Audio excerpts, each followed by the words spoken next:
Students, in the previous video lecture, we have got orbiting velocity for a satellite revolving around the planet. And in order to find out that, we have just used centrifugal force magnitude is equal to gravitational force. Centrifugal force magnitude is equal to gravitational force. This is centrifugal force, this is gravitational force.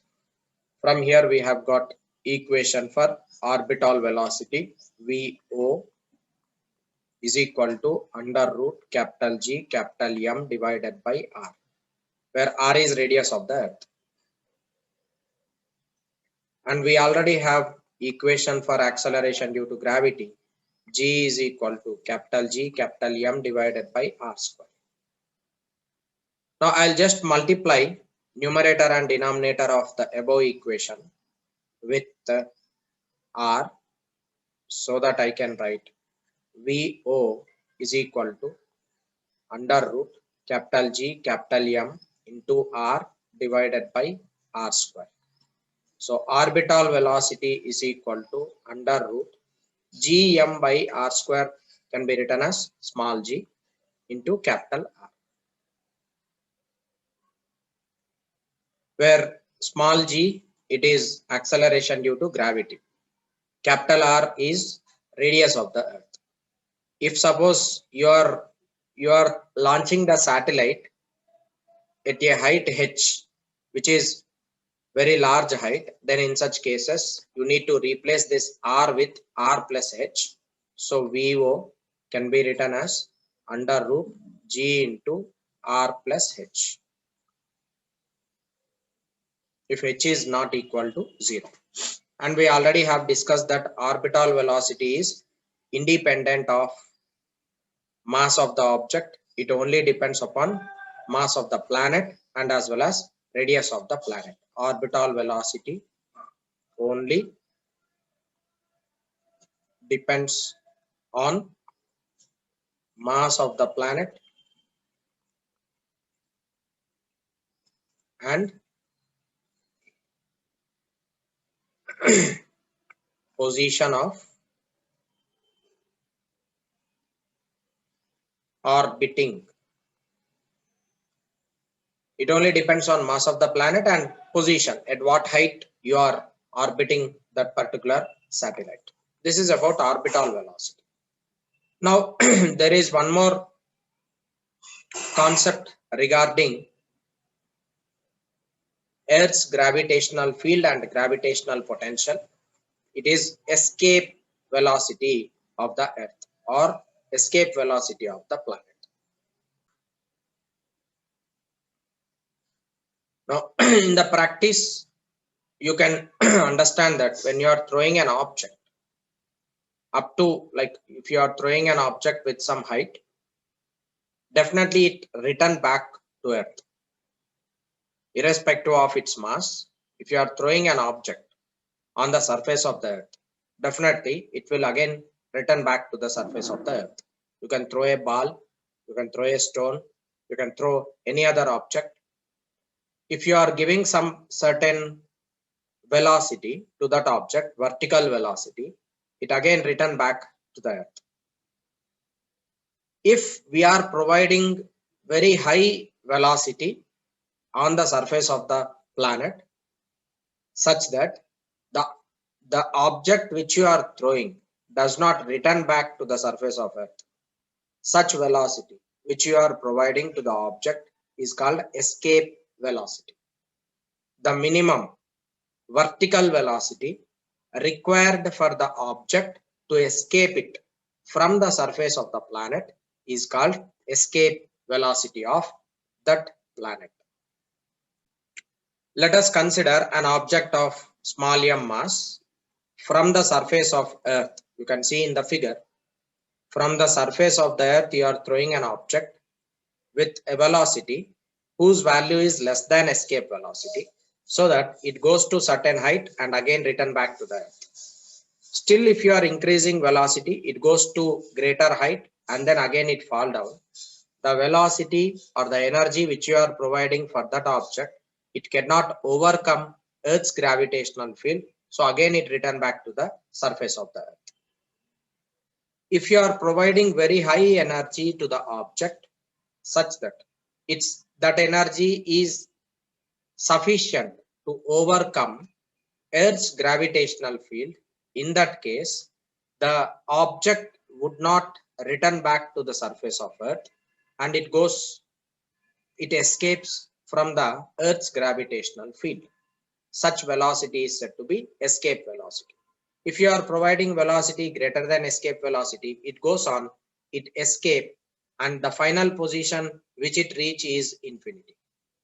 Because it's not coming towards the earth, it is escaping from the vicinity of the earth's surface. It is going somewhere.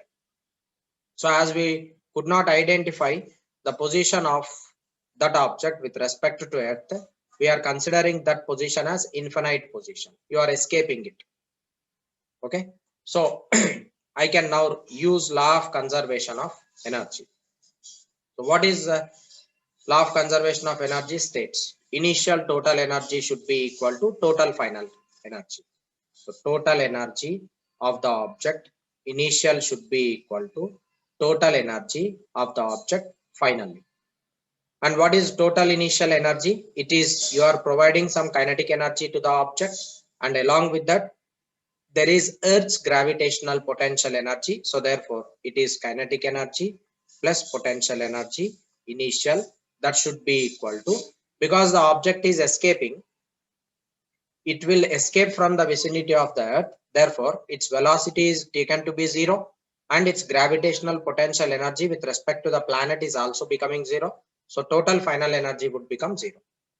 Now kinetic energy is half m v e square, because we are considering escape velocity as ve, and minus potential energy is negative always, minus capital G mass of the planet into mass of the object divided by radius of the planet is equal to 0.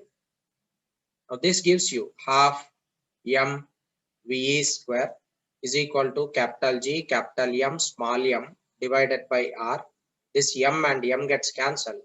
Escape velocity is equal to under root 2 times capital G capital M divided by r. This is equation for escape velocity of the object in order to escape from the vicinity of the Earth's gravitational field.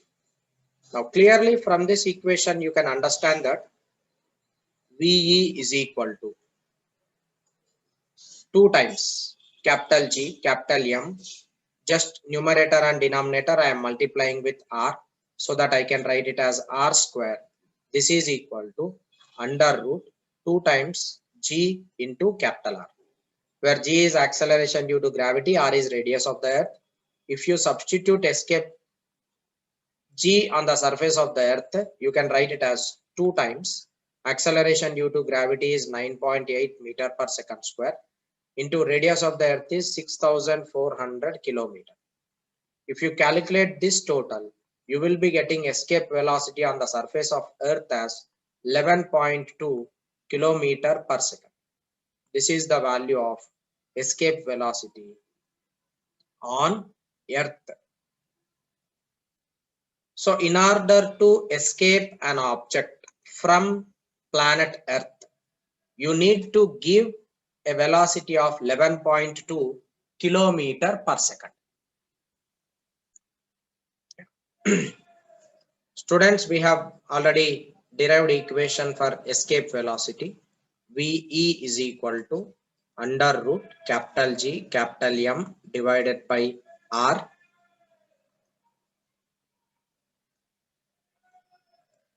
This can be written as under root, I'm sorry, here it will be 2G into R. And if you calculate this, you will be getting nearly 11.2 kilometer per second. For 1 second, you need to provide a velocity such that it should travel a distance of 11.2 kilometer. If you are providing such greater velocity, then in such case, the object can escape from vicinity of the Earth's gravitational field. And clearly, you can write escape velocity is independent of escape velocity is independent of mass of the object.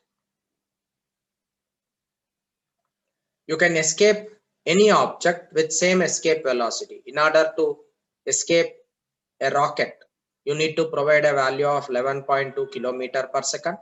In order to escape this object, this pen, you need to provide the same or escape velocity 11.2 kilometer per second. So it is independent of mass of the object.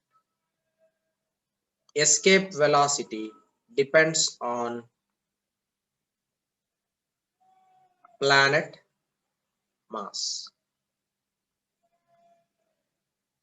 It only depends on planet mass and radius of the planet. Radius of the planet. It only depends on planet mass and as well as radius of the planet. So different planets will have different escape velocity. As mass of the Jupiter is greater than mass of the Earth, therefore escape velocity of Jupiter will be greater than escape velocity on the surface of the Earth. Likewise, if you are considering Sun and planet Earth,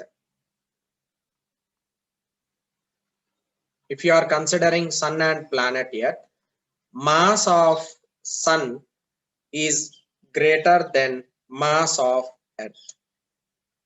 Mass of the Sun is greater than that of mass of Earth. Therefore, escape velocity on Sun is greater than escape velocity on planet Earth.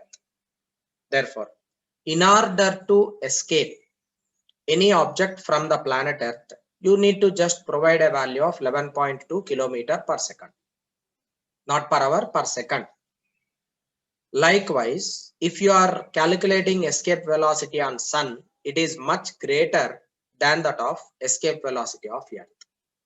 So you are able to learn in your lower sections that on Sun there is abundant hydrogen. Hydrogen gas is present in on the surface of the Sun, but whereas hydrogen gas in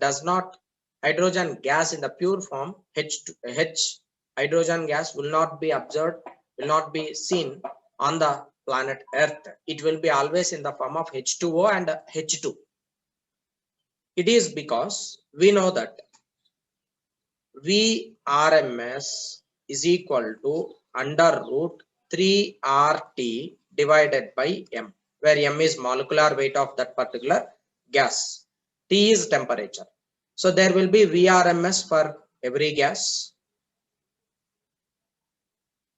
If you want to calculate Vrms for hydrogen, you need to take capital M as molecular weight of the hydrogen and T is temperature of the surface of the Earth. It is 300 Kelvin nearly. R is real gas constant. If you substitute those all, you will be getting Vrms. That means every gas molecule have this velocity, RMS velocity. If suppose RMS velocity of the gas is greater than escape velocity, gas escapes from planet. So as we know, Vrms of hydrogen is greater than 11.2 kilometer per second. RMS value of hydrogen is greater than 11.2 kilometer per second. Therefore, it escapes from Earth. It escapes from the planet Earth. Whereas coming to Vrms of hydrogen is less than escape velocity on Sun. It is less than the escape velocity of Sun. Therefore, hydrogen is present on Sun abundantly. That's the reason on the Sun hydrogen gas is present abundantly, but whereas on the planet Earth on the surface of the earth, hydrogen will not be like hydrogen escapes from the earth's gravitational field. And if any gas molecule, if its RMS velocity is less than escape velocity, then it could not escape from the surface of the planet earth. Therefore, the hydrogen could escape because its value is greater than RMS value is greater than escape velocity of the planet earth. Nitrogen, oxygen, and other gases which are present in atmosphere of earth, their RMS velocity is less than escape velocity of the earth. That is the reason why they could not escape from the surface of the planet. So this is how atmosphere is constituent on the surface of the earth, because their molecular velocity is less than escape velocity of the planet. Likewise, same way you can calculate whichever are the gases present on other planets. If their RMS value is greater than escape velocity, then there will be no atmosphere on the surface of those planets.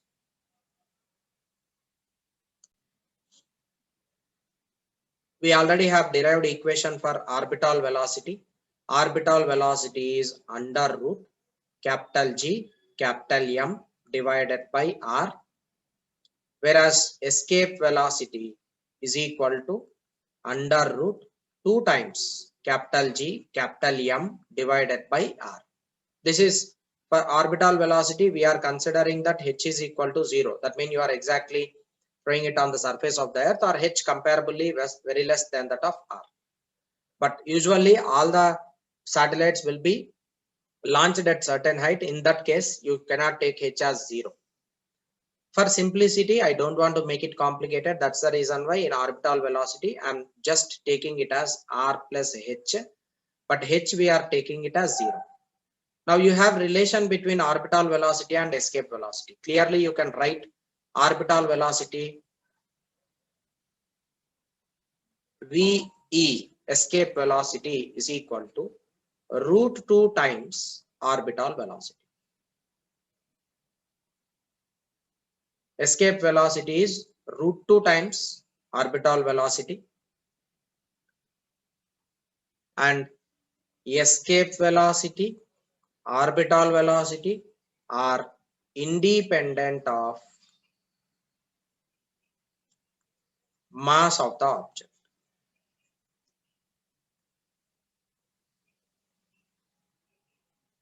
Independent of mass of the object, they only depend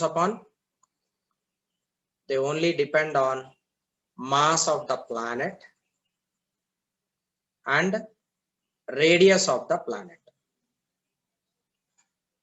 And orbital velocity of Earth is nearly 7.9 kilometer per second. Escape velocity on Earth is nearly 11.2 kilometer per second. These are the values of escape velocity and orbital velocity on planet Earth. Students, we already have calculated equation for escape velocity and orbital velocity, and we can even write equation for potential energy of an object on the surface of the planet and at any distance from the planet. Using the concept of gravitational potential energy, we can deduce some cases where you can take an object from surface of the planet to certain height. In order to escape it from the surface of the planet, what is the value you need to provide? So these cases we will be discussing now. In the first case, you are supposed to calculate work done in lifting an object which is at rest from surface of a planet to height h. So you can use law of conservation of energy. In this case, total initial energy should be equal to total final energy. On the surface of the earth, whatever the energy it has, that energy should be exactly equal to total final energy, which is at certain height. You are now lifting this object to certain height. Now let me consider this height is h. The object has been reached to this new position. So in order to lift it to this new position, when it comes to this new position, finally again its velocity will become 0. So what is total initial energy? Total initial energy is, as it is in the rest position initially, you need to calculate its total energy initial as kinetic energy plus potential energy.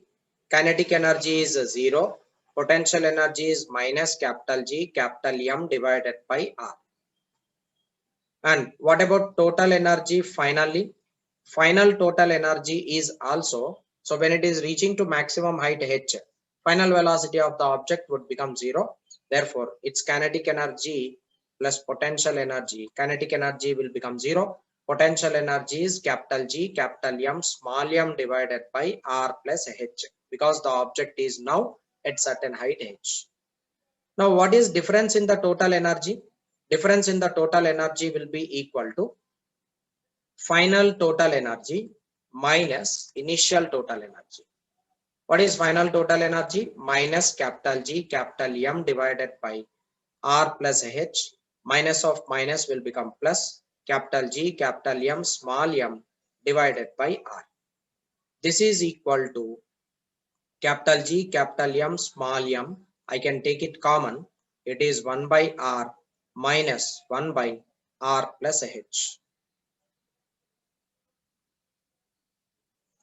This is change in the total energy. I can write change in total energy will be equal to capital G capital M small m into R plus h minus R divided by R into R plus h.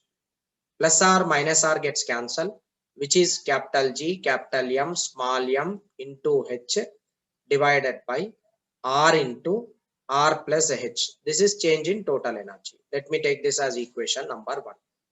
You want to now calculate work done in lifting this to height h. So work done is equal to change in total energy.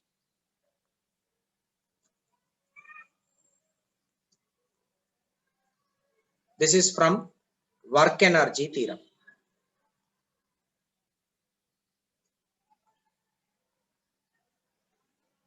This is work energy theorem. So work done W can be written as capital G capital M small m into h divided by R into R plus h. This can be simply written as m G into h divided by 1 plus h divided by R. This is equation for net work done in order to lift an object which is at rest on the surface of the planet to certain height capital H.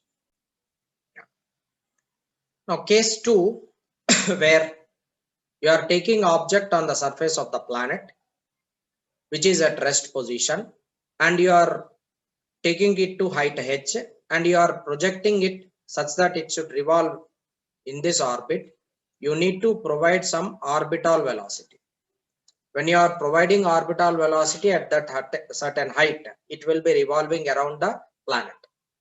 Now how much amount of work is done to take object from the Earth's surface which is in the rest position to launch a satellite? How much amount of energy is required or how much amount of work you need to do? I need to calculate. We will be using the same concept, law of conservation of energy. Initial total energy should be equal to total final energy. Initially the object is in the rest position and it is on the surface of the Earth. Therefore its total energy will be 0 minus capital G capital M small m divided by radius of the planet is R. Now you are taking that object to certain height and you are launching it. You are making that object to revolve around the planet. Therefore its kinetic energy is non-zero and potential energy is also non-zero. Its kinetic energy become half m orbital velocity whole square minus capital G capital M small m divided by, you are orbiting it at height h. So it is capital G, capital M, small m divided by R plus H. But what is orbital velocity? It is half m into VO square can be written as capital G, capital M divided by R plus H. Now minus capital G, capital M, small m divided by R plus H. You can take this common. Capital G, capital M divided by R plus H. If I take it common, it is 1 by 2 minus 1, which is equal to minus of capital G, capital M, small m divided by 2 into R plus H. This is change in total energy. As we know from work energy theorem, work done is equal to change in total energy. Therefore, work done in doing this task is equal to capital G, capital M, small m divided by 2 into R plus H. This is equation. This is the necessary equation in order to calculate, in order to find out.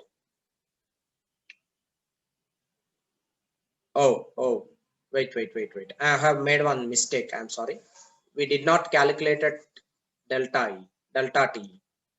So work done is equal to change in total energy. So work done is equal to final total energy is minus G, capital M, small m divided by 2 times R plus H, and minus of minus will become plus capital G, capital M, small m divided by R. From here, you can take capital G, capital M, small m out.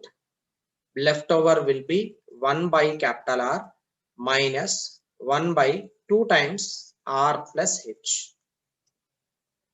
This is capital G, capital M, small m into 2H plus 2R minus R divided by R into 2 into R plus H. Taking LCM. It is GM into 2H minus 2R minus R is R.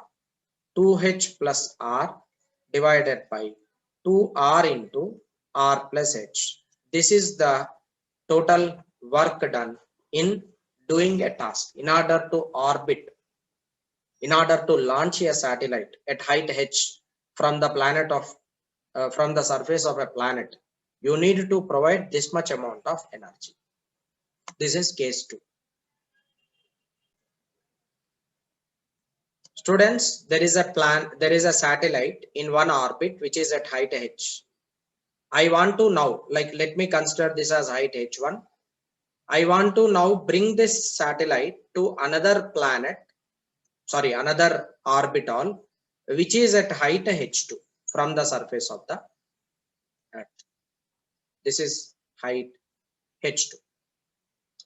So in order to change the position of the satellite from one orbit to another orbit, you need to give some energy, right? You need to provide some energy to that object so that it can be moved from one orbital to another orbital. In doing that task, what is the amount of energy required? Let us calculate. As we know, total initial energy is kinetic energy plus potential energy. Kinetic energy is half m into orbital velocity capital G, capital M divided by R plus H1 minus capital G, capital M, small m divided by R plus H1. This is initial energy of the satellite in first orbital. In the second orbital, what is its value? Half m into capital G, capital M divided by R plus H2 minus capital G, capital M, small m divided by R plus H2. This is total energy of the satellite in first orbital and second orbital. As we know, work done is equal to change in total energy. I can just take the difference of these two. So work done is equal to final energy, it is half capital G, capital M, small m divided by R plus H2 minus capital G, capital M, small m divided by R plus H2 minus of this half capital G, capital M, small m divided by R plus H1 plus capital G, capital M, small m divided by R plus H1. This is total energy initial and this is total energy final. Just I have took the difference of those two. So if I calculate difference of those two, you can just write it as work done W is equal to half. You can take as a whole capital G, capital M, small m. You can take it common from all the terms. It is into 1 by 2 into R plus H2 minus 1 by R plus H2 plus 1 by 2 into R plus H1 minus 1 by R plus H1. Okay, this is equal to, it is minus capital G, capital M, small m into minus, you can just take LCM from here. It will be plus R plus H2 minus of 2 into R plus H2 divided by 2 times R plus H2. Likewise, plus from here you can take LCM. It is R plus H1 minus 2 into R plus H1 divided by 2 into R plus H1. You can take this LCM. So if you calculate this, finally you will be getting an expression work done is equal to capital G, capital M, small m divided by 2 as a whole. You can take it out. Leftover will be H2 minus H1 divided by R plus H1 into R plus H2. This is the total amount of energy required or work done in launching a satellite from one orbital to another orbital, in shifting the satellite from one orbit to another orbit. So there will be many problems asked on this concept. Find the amount of work done in shifting a satellite from orbital from H1 to height H2. Work done in shifting a satellite from orbital at height H1 to escape it from the gravitational field of the planet. Like that, there will be many questions asked. In all the cases, you can just use law of conservation of energy. Work done is equal to change in total energy. You can use conservation of energy and you can use work energy theorem, and we can find out the net amount of work done in doing the task. And this is valid for all the cases. Law of conservation of energy and work energy theorem is valid everywhere in the universe.